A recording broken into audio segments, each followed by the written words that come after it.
al soporte vital avanzado, pues obviamente ya va a ser más de manejo clínico, más de manejo hospitalario, porque va a requerir unos medicamentos complementarios que nunca van a estar disponibles en los primer nivel de atención. Siempre cuando ustedes lleguen a un servicio, ya sea de consulta externa o de urgencias de primer nivel, tienen que tener presente que van a encontrar un carro de paro. El carro de paro va a tener disponible unos medicamentos básicos, pero por lo general lo que concierne a todo lo que es reanimación no tiene medicamentos. Entonces, por ejemplo, si vamos a necesitar adrenalina, no hay adrenalina. Entonces, ¿qué medicamentos van a encontrar ustedes en esos carros de paro? Por lo general van a encontrar corticoides, entonces hidrocortisona, solución salina.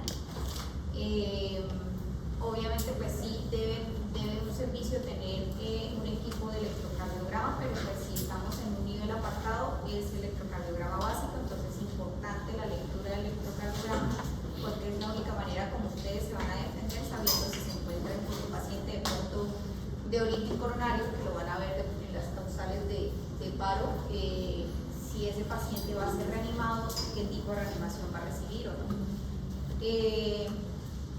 Ya lo que tiene que ver con los otros tipos de reanimaciones que se van a aplicar, pues van a depender obviamente del origen, entonces vamos a encontrar diferentes causales de paro.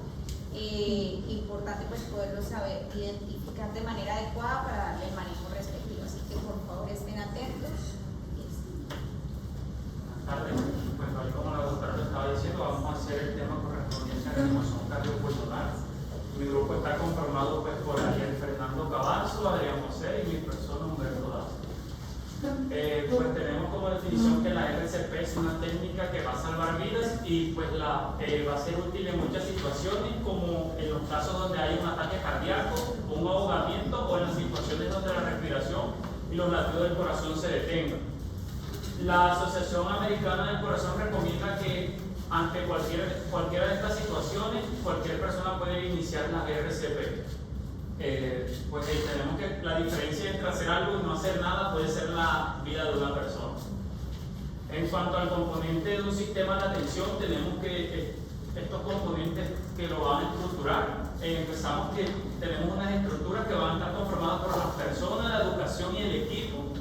Un proceso dentro del cual vamos a encontrar los protocolos, las políticas y los procedimientos, un sistema donde van a estar los programas, organización y cultura, y todo esto nos va a llevar a una satisfacción, una calidad y una seguridad en la evolución del paciente.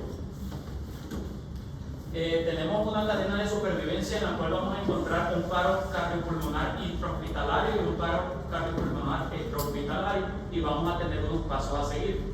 En el intrahospitalario vamos a tener una vigilancia y prevención, un reconocimiento y activación del sistema de respuesta a emergencias, una RCP de calidad inmediata, desfibrilación rápida y soporte vital avanzado y cuidados post-paro cardíaco. Y en el paro cardíaco extrahospitalario vamos a hacer un reconocimiento y activación del sistema de respuesta de emergencia, una RCP de calidad inmediata, desfibrilación rápida, servicios de emergencia médicos básicos y avanzados y un soporte vital avanzado y cuidados post-paro cardíaco. En cuanto pues a los puntos clave, en cuanto el RCP lo esté realizando un reanimador lego, que es una experiencia una persona que no va a tener experiencia y la cual va a ser pues instruida a través de llamadas telefónicas por alguien que sepa cómo hacer un adecuado RCP, vamos a tener unos puntos clave.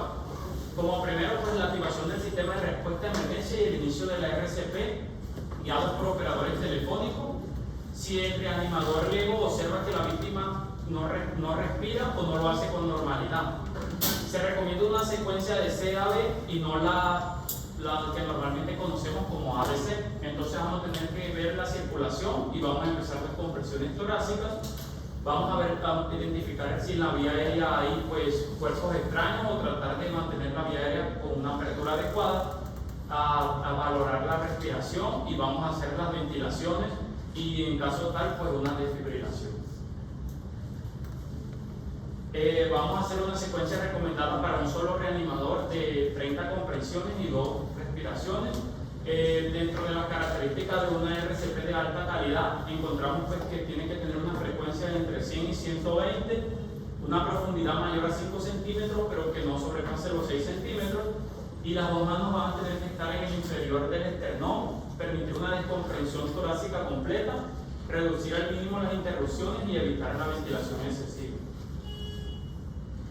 Se puede considerar la administración de naloxona por parte de un testigo presencial en las emergencias asociadas al consumo de opiáceos o con riesgo para la vida de la víctima. En cuanto a lo que los reanimadores deben hacer y lo que no deben hacer, dentro de lo que pues está estipulado que deben hacer pues las compresiones entre 100 y 120, la profundidad a la que se debe hacer la comprensión, realizar una descompresión torácica completa, reducir al mínimo las pausas y ventilar adecuadamente. 2 ventilaciones después de cada comprensión.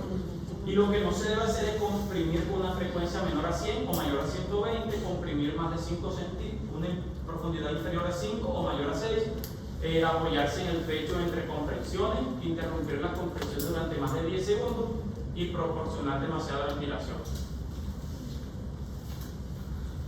En cuanto a qué debemos hacer, debemos confirmar la seguridad de la escena, ver si la víctima no responde. Vamos a pedir ayuda en voz alta a las personas que se encuentren cerca, activar el sistema de respuesta a emergencias a través de un dispositivo móvil, o tener un desfibrilador y un equipo para emergencias, o enviar a otra persona para que lo traiga. Entonces vamos a ver y comprobar si la víctima no respira o solo jadea, bloquea, y comprobar el pulso. Si se detecta, hacer una pregunta de si se detecta pulso con certeza al cabo de 10 segundos. Si la respiración es normal y hay pulso, controlar hasta que lleguen los reanimadores de emergencia. Si hay pulso pero no respira con normalidad, entonces vamos a proporcionar ventilación de rescate, una ventilación cada 5 a 6 segundos o unas 10 a 12 ventilaciones por minuto. Igualmente activar el sistema de respuesta a emergencia, continuar con las ventilaciones de rescate, comprobando el pulso cada 2 minutos, y si se sospecha la presencia de sobredosis de opiáceos, administrar pues la naloxona. Y si el paciente no tiene sin respiración o solo jadea o sin pulso, lo que vamos a hacer es pues que en este punto, en todos los escenarios, se activa el sistema de respuesta de emergencia o la asistencia y se busca un desfibrilador. Y hacemos un entrenamiento de inicios de ciclos de 30 compresiones y 2 ventilaciones, y utilizar el desfibrilador tan pronto como sea posible. Al momento de que nos llegue el desfibrilador, vamos a comprobar si el ritmo es desfibrilable. Encontramos que si es desfibrilable en taquicardia ventricular y fibrilación ventricular sin pulso, vamos a administrar una descarga y vamos a reanudar la RCP de inmediato durante aproximadamente 2 minutos. Vamos a continuar hasta que sustituyan a los profesionales de soporte vital avanzado o la víctima comience pues a moverse. Y si el ritmo no es desfibrilable, vamos a reanudar la RCP de inmediato durante aproximadamente 2 minutos hasta que lo indique el desfibrilador, continuar hasta que lo sustituyan los profesionales de soporte vital avanzado o la víctima comience pues igualmente a moverse. En cuanto al soporte vital avanzado, encontramos pues una serie de algoritmos lo que nos van a indicar cuáles son los pasos a seguir. Vamos a iniciar las RCP, la administración de oxígeno, vamos a conectar al paciente al monitor, al desfibrilador, y vamos igualmente a ver si el ritmo es desfibrilable o no. Cuando es desfibrilable, pues en las taquicardias ventriculares, en la fibrilación ventricular sin pulso, vamos a hacer una descarga, esperamos 2 minutos, hacemos 2 minutos de RCP y obtenemos un acceso intravenoso. Ahí evaluamos si el ritmo es desfibrilable, volvemos, hacemos la descarga, hacemos el procedimiento de 2 minutos de RCP, administramos la adrenalina cada 3 a 5 minutos y considerar la posibilidad de usar un dispositivo de manejo avanzado para la vía aérea y capnografía. Y en caso de que el ritmo sea no desfibrilable, que sea una asistolia, vamos a administrar adrenalina lo antes posible, hacemos 2 minutos de RCP, obtenemos acceso intravenoso, administramos la adrenalina cada 3 a 5 minutos y considerar la posibilidad de usar un dispositivo para manejo avanzado para la vía aérea y capnografía. Allá arriba están las dosis de cuánto debemos administrar. En caso de adrenalina, 1 miligramo cada 3 a 5 minutos. En caso pues, de dosis de amiodarona, primera dosis, un bolo de 300 miligramos, segunda dosis 150. Y lidocaína, primera dosis de 1 a 1,5 miligramos por kilo y segunda dosis de 0,5 a 0,75 miligramos por kilo. Entonces, no olviden esto. Esto. Desfibrilación ventricular y taquicardia ventricular sin pulso, entonces son los ritmos que son desfibrilables. A esos pacientes a los que se les va a aplicar descarga. En la otra opción que teníamos, entonces estaba la asistolia y la actividad eléctrica sin pulso. ¿En qué? Aquí están las siglas. Actividad eléctrica sin pulso. ¿En qué se diferencia esta de esta? Pues que obviamente aquí hay un ritmo, ustedes lo ven que marca el electrocardiograma, pero no tiene pulso el paciente. Mientras que esta en el electrocardiograma sí se ve la taquicardia ventricular. Entonces la diferencia que hay entre estas dos. Si detectamos estas, se continúa con reanimación, entonces, compresiones y ventilación. Pero si se detecta esta, sí hay que hacer descargas. ¿Qué pasa si estamos todavía en un primer nivel, no ha llegado soporte, no lo hemos trasladado? Pues si no tenemos cómo desfibrilarlo, pues tenemos que seguir con reanimación para darle soporte al paciente mientras el paciente llega a un manejo definitivo. ¿Listo? Sí.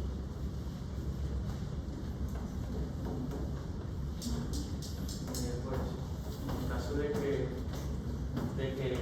estemos en ritmo desfibrilable y el paciente siga sin responder, volvemos a hacer otra descarga, otra vez los 2 minutos de RCP, la administración de amiodarona o lidocaína y trate con la dosis reversible.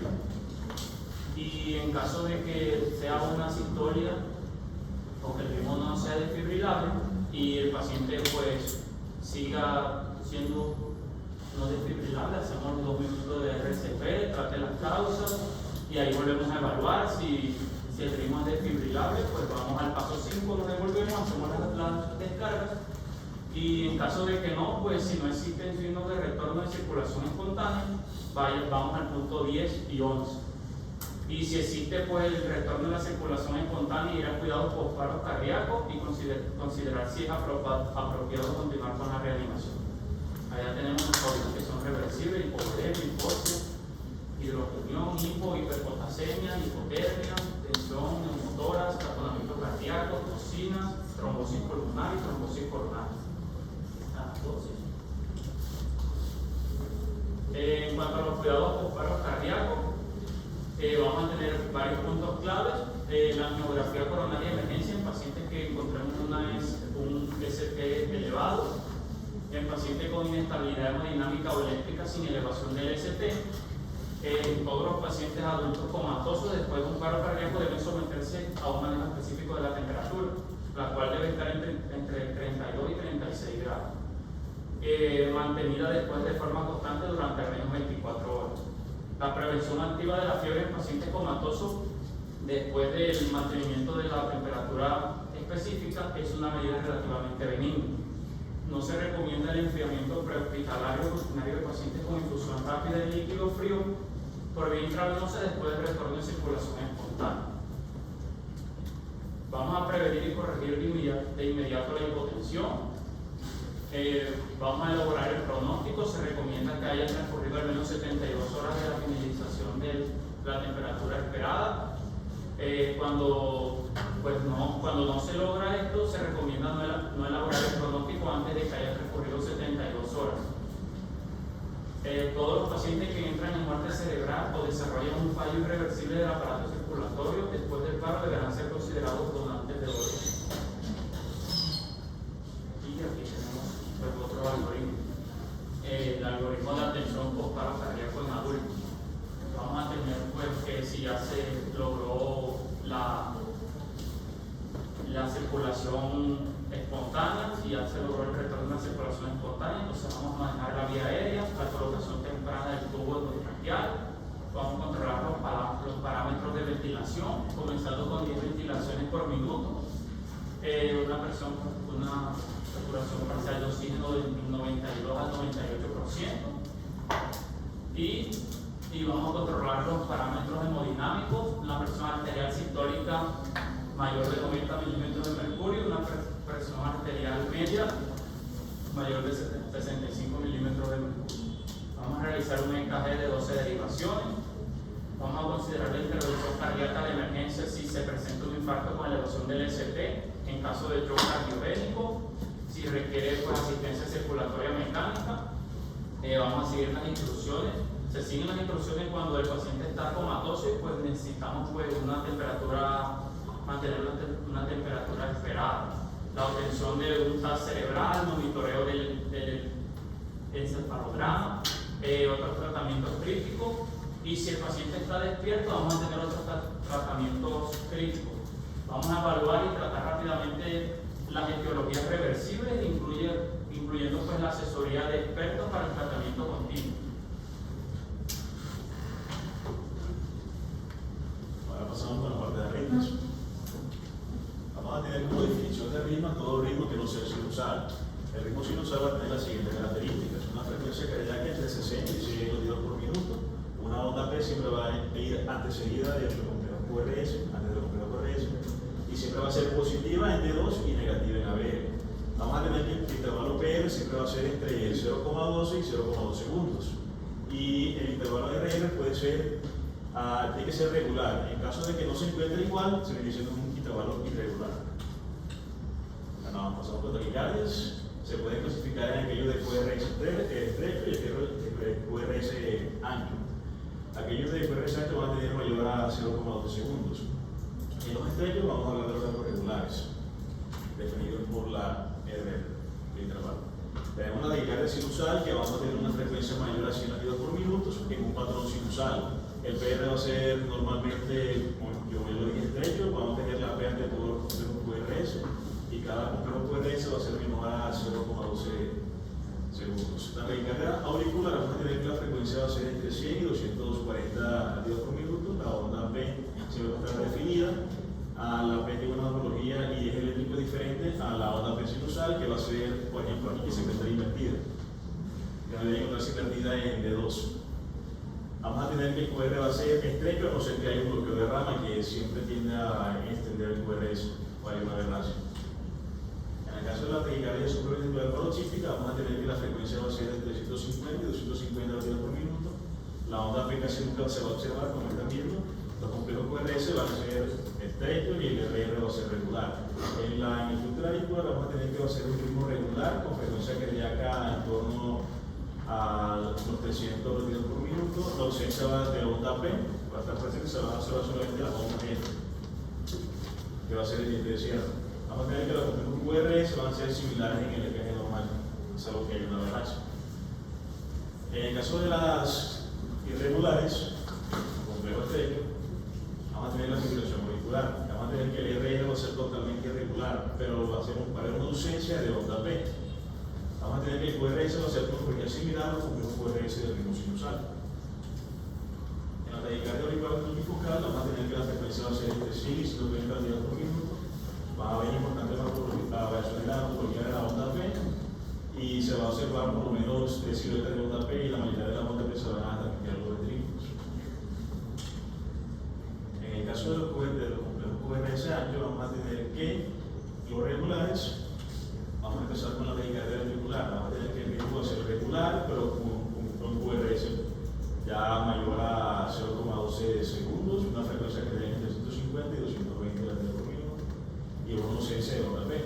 Y el segmento de ST y la onda T van a estar invertidos.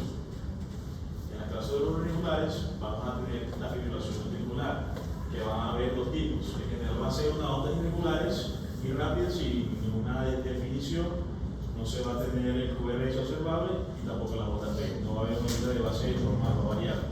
Vamos a tener aquellas con una onda grande, como estamos observando en la parte de arriba, que no se va a observar ni la onda P ni los complejos QRS, y la ST no va a tener ni el EKG.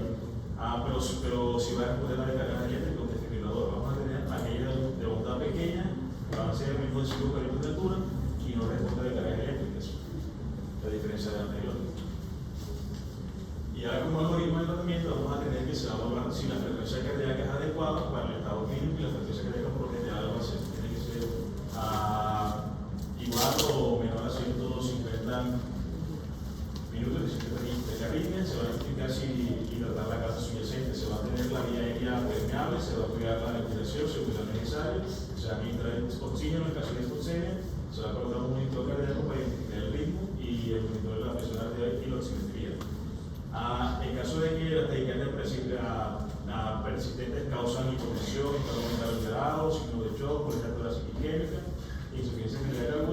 hacer una cardiolización sincrónica. Se va a considerar la sedación y si existe un complejo QRS estrecho regular, se va a considerar la administración de adenosina. En caso de que no presente esa sintomatología, se va a ver si el QR es ancho.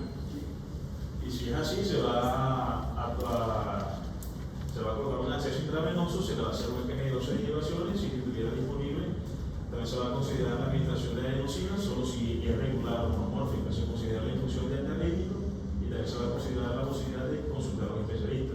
En caso de que no sea de QRS ancho, se va a colocar un acceso intravenoso, se va a colocar igual un EKG de 12 derivaciones, se va a hacer manejos vagales, se le va a aplicar la adenosina y beta-bloqueador de eso, por caso termina. Y se va a considerar lo que es.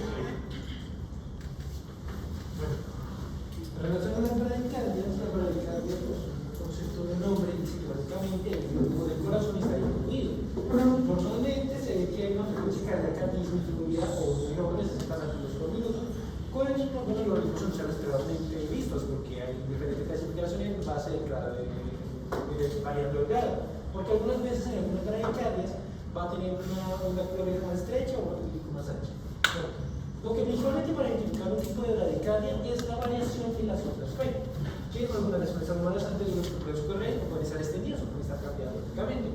Y también la conformación de QRS, como acabo de decir, pues varía dependiendo de tipo de grado. Bueno, en relación a eso están los bloqueos auriculoventriculares, que son la principal causa que se produce en bradicardia. ¿Por qué? Porque básicamente un bloqueo auriculoventricular va a generar una diferencia de estímulo entre los ventrículos, lo cual principalmente se les altera las aurículas. Y en base a ese conocimiento se puede generar la diferenciación en base a los grados de bloqueo auriculoventricular. El primero, que es el de primer grado, que este es más como, no es tan patológico y es mayormente fisiológico. Se caracteriza porque la onda P, que básicamente es el complejo PR, que básicamente la distancia entre la onda P y el complejo QRS, varía, o sea, está más prolongado, está más lejano. Y la onda P básicamente lo que identifica es básicamente el latido de la aurícula, ¿sí? Entonces, está prolongada. Y esta prolongación se observa en toda la derivación, o sea, no hay variación entre la onda P, lo cual significa que aún se puede conservar bien el ritmo. Por ejemplo, aquí podemos ver más o menos que la onda P, la diferencia de P y por eso está un poquito, no está corta, está cerca de la por eso, pero más o menos en el primer grado está más extendida de lo normal, porque aquí el cuadro se ve más pequeño, pero en realidad son básicamente el electrocardiograma más de 5 cuadritos, 6 cuadritos de diferencia. Entonces, ¿qué pasa? Al generarse esa contracción así de distancia de la onda PDR, hace que el ritmo disminuya, porque primero late, es un rato, y late ventrículos. Late aurícula, es un rato, late ventrículos. Entonces, mayormente es más como algún concepto fisiológico y sería para identificar la unidad del electrocardiograma en primer grado de auriculoventricular. Ahora venimos con los de segundo grado, que aquí hay dos tipos. Está el MOVITS 1 y el MOVITS 2. El MOVITS 1 puede llegar a ser patológico, pero no es tan patológico porque se ve más relacionado en pacientes o personas que son deportistas. Así que puede ser más de un tipo fisiológico. Entonces, también depende del paciente. Si tenemos un paciente que no hace nada, todo el día está sentado, solamente tiene un MOVITS de grado 1, pues tenemos que decir que es más patológico, ¿no? Pero si tenemos un joven estudiante que está haciendo ejercicio, es atleta, pues muy posiblemente no tenemos que preocuparnos tanto por ese paciente. Sí, está bien enseñar la religión, pero no hay que preocuparnos tanto porque mayormente sea fisiológico por su necesidad de hacer ejercicio. Bueno, aquí las frecuencias de las ondas PR pueden ser irregulares y el punto J está definido. ¿Qué es el punto J? El punto J básicamente es al final del QRS, hasta la onda P, ¿sí? Es este punto de acá. Aquí se ligeramente deprimido y la onda P no conduce al potencial de acción de aurículos a ventrículos, por lo cual hay intervalos PR irregulares, es decir, que la distancia que hay entre el latido de aurículo a ventrículo puede estar más alterado, más corto, o sea, varía más. Ahora venimos con el grado de auriculoventricular 2 o grado MOVITS 2. Básicamente aquí ya es como que es más posible que sea patológico y es más posible que se genere un grado de MOVITS 3.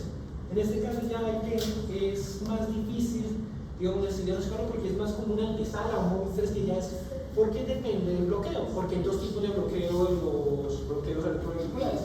Está el parcial y el completo. El completo es más posible que no llegue a muerte súbita al paciente. Los parciales son más fáciles de tratar y mejor para la sobrevida del paciente. Hasta este punto, o sea, los de grado 1 y el grado 1 de cólico ventricular son más parciales, son más posibles de que se pueda estar en el estado del paciente. Ya aquí es más posible que sea patológico. Entonces aquí en el segundo grado hay un intervalo PR normal, pero que lo cambia, que hay más de 2 ondas P, es decir, más de 2 latidos auriculares, lo cual retrasará luego el latido QRS, que se los agregamos. Porque el QRS no se va a alterar, puede estar estricto lo que quiera, pero lo que un problema aquí es que aumenta la cantidad de contracción de la vida. Entonces, después de eso, tenemos el paciente con un móvil 2, pues llegar a generar un móvil 3, es un bloqueo completo y es más posible la mortalidad en este caso, o sea, un completo. Y en esta aquí las ondas no conducen, no conducen bien. Y se sacan en cualquier posición correcta por eso. O sea, las ondas pueden conectar en cualquier momento, vean que están varían en su cercanía con la onda QRS. Los intervalos de PAP, pues, son constantes, siempre hay una onda P, pero están variadas en su distancia. El intervalo PR puede estar constante más o menos, y los QRS tienden a ser más anchos en este caso. Aquí es más posible que el paciente se muera. Aquí sí va a necesitar una presión rápida porque ese corazón está intentando lo más posible para mantener su ritmo y posiblemente lo haga con ese problema. Bueno, pues digamos en el caso de que tenemos ya, digamos, tenemos los bloqueos ventriculares, tenemos la radical. ¿Qué tenemos que hacer? Lo primero es que valorar la frecuencia cardíaca al paciente cuando llega al estadio clínico. Y la frecuencia cardíaca por lo general va a ser menor de 50 latidos por minuto, 50 latidos que 60, pero no sé qué puede variar, o sea, básicamente es menor de 60. Claro, se indicaría una variedad de ritmo. Entonces, primero hay que identificar qué la causa complicaciones subyacentes. ¿Por qué? Porque hay diferentes causas que cuando llegan a producir un bloqueo una radicardia. Puede ser un problema isquémico, una fibrosis. Así, mira lo que Dios dijo, oiga, que es la gallo, puede ser por algún tipo de fármaco antirrítmico que se le generó la radicardia. Entonces, digamos, ya identificamos la patología, la estamos tratando también, de que posiblemente sea isquémico, lo vamos a ver. Pero lo que tenemos que hacer es prácticamente mantener las vías aéreas permeables. Vamos a oxigenar la zona porque es posible que nos esté oxigenando por la alteración en el ritmo, ¿no?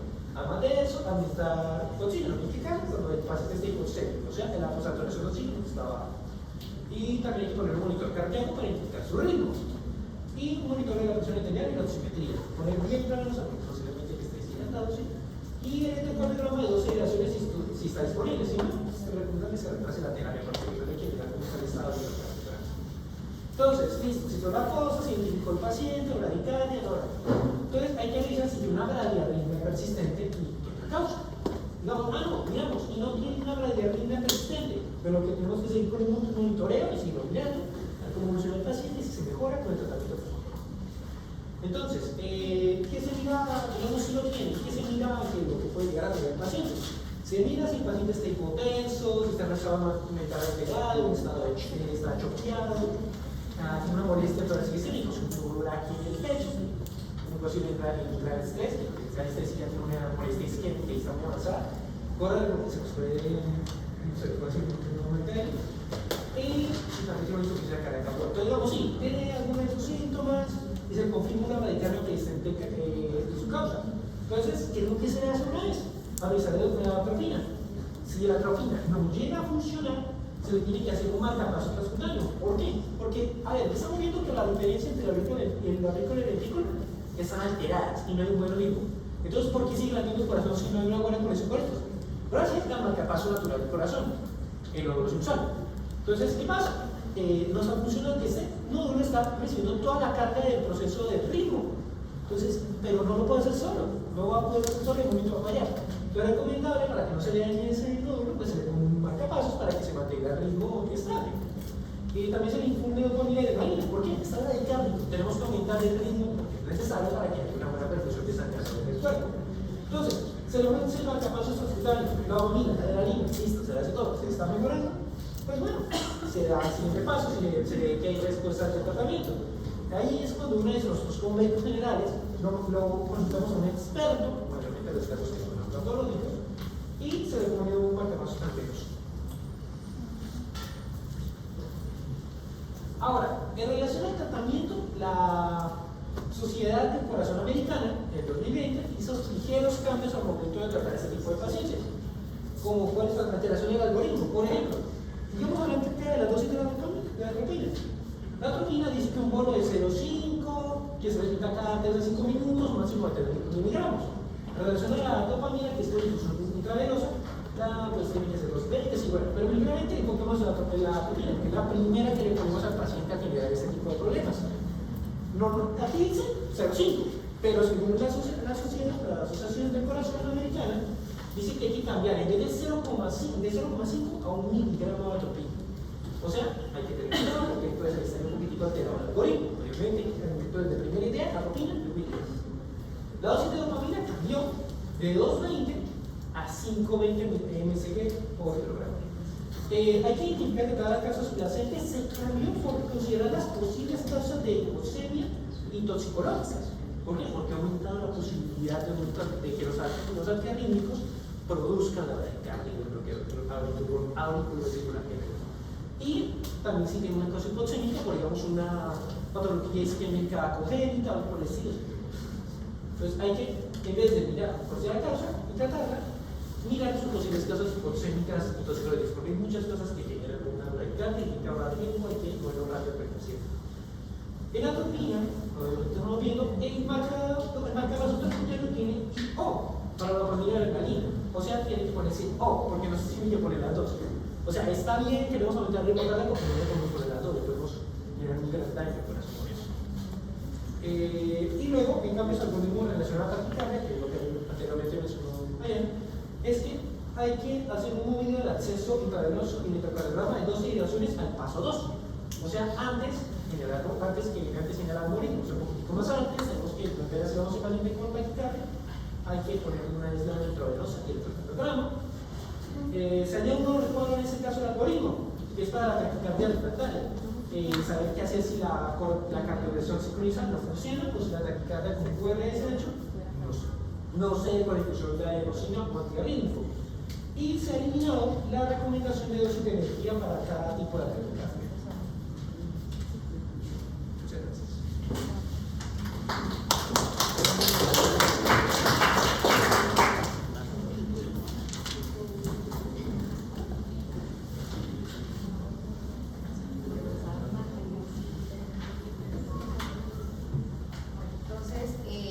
Ahí sus compañeros les explicaban los diferentes ritmos que podemos encontrar en un electrocardiograma, pero recuerden que no siempre la mayoría de los casos la única causa no es origen cardíaco. Entonces, sus compañeros mencionaban otros tipos de causas que pueden desencadenar un paro cardiorrespiratorio y ahí las tienen en lista.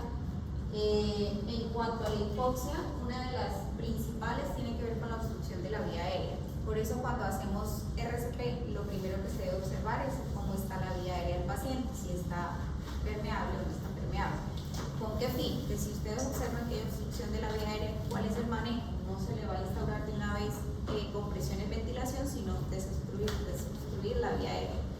La maniobra para la desobstrucción de la vía aérea, ¿cuál es?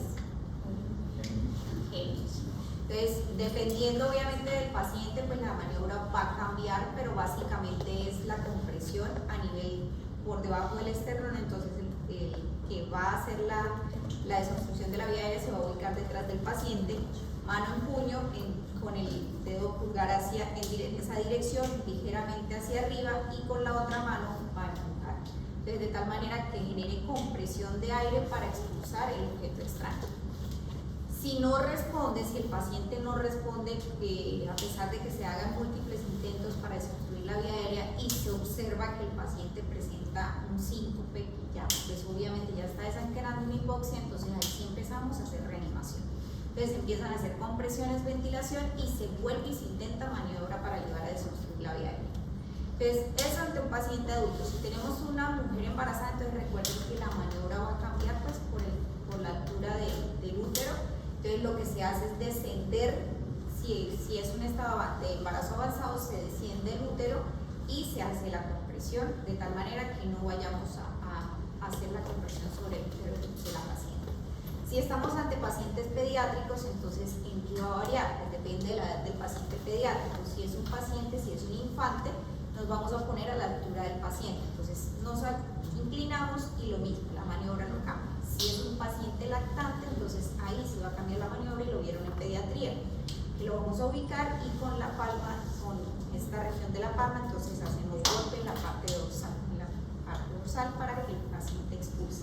Si no hay respuesta, iniciamos fuerza.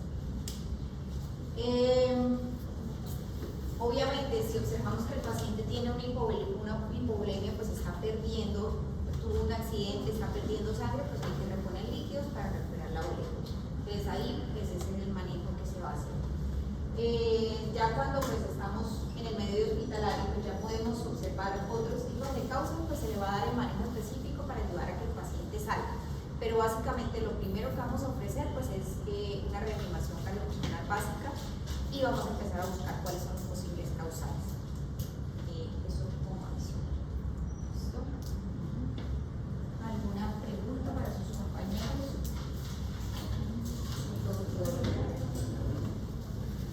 Estos cursos de animación cardiopulmonar son una exigencia ahorita para laborar acá en Colombia. Entonces, no sé si ustedes en algún congreso lo hacen o lo han hecho, pero tan pronto empiecen a trabajar como médicos en una institución, lo primero que les exigen es el curso de reanimación cardiopulmonar avanzado. Lo deberían dar. ¿Cómo? Toca pagar, que deberían dar. Sí, a nosotros en las instituciones todas las que estamos nos toca pagar. Es una exigencia tomarlo, pero es muy importante que ustedes lo entiendan y lo analicen y lo desmenucen como hicieron sus compañeros, porque la gente se acostumbró, como se vuelve un requisito y es plata y es tiempo, y ya uno laborando no puede, mucha gente simplemente lo paga y no lo hace. Lo paga y no lo hace, y eso está pasando. Entonces es supremamente importante que ustedes lo aprovechen ahorita que están en formación. Y hay que, pues hay muchos, antes pues cuando no era virtual, hay manuales, hay mucha gente que tiene los manuales, y lo que valió que dijo el compañero al finalizar, pues esos son los cambios de pronto para la reanimación avanzada, pero la básica pues realmente no ha cambiado. Repasar lo de las maniobras para cuando hay obstrucción de la vía aérea, ¿no? Ahí mencionaban también, era sobre unas siglas que era el desfibrilador. Cuando dicen DEA, es el desfibrilador externo automático, ¿no? Entonces no es el desfibrilador normal que podemos encontrar. Estos desfibriladores externos automáticos los vamos a encontrar en ambulancias especializadas, en los centros comerciales, en aeropuertos. Lo ideal es que colegios los tengan, los conjuntos residenciales los tengan, pero obviamente tienen que tener personal entrenado para el uso de él. ¿Qué ventajas tiene? Que detecta el ritmo cardíaco del paciente, entonces por eso se llama automático, entonces detecta y descarga. Entonces si el desfibrilador detecta que no es un ritmo desfibrilable, entonces dice no desfibrilar, entonces no descarga, entonces uno tiene que seguir. Por eso les decía que pues, hay que conocer los ritmos, porque cuando no tenemos este tipo de desfibriladores, pues nosotros tenemos que saber si lo vamos a desfibrilar o no. Les voy a contar una experiencia que me pasó cuando yo estaba en el internado en la Comuneros. Yo estaba rotando por medicina interna con el cardiólogo.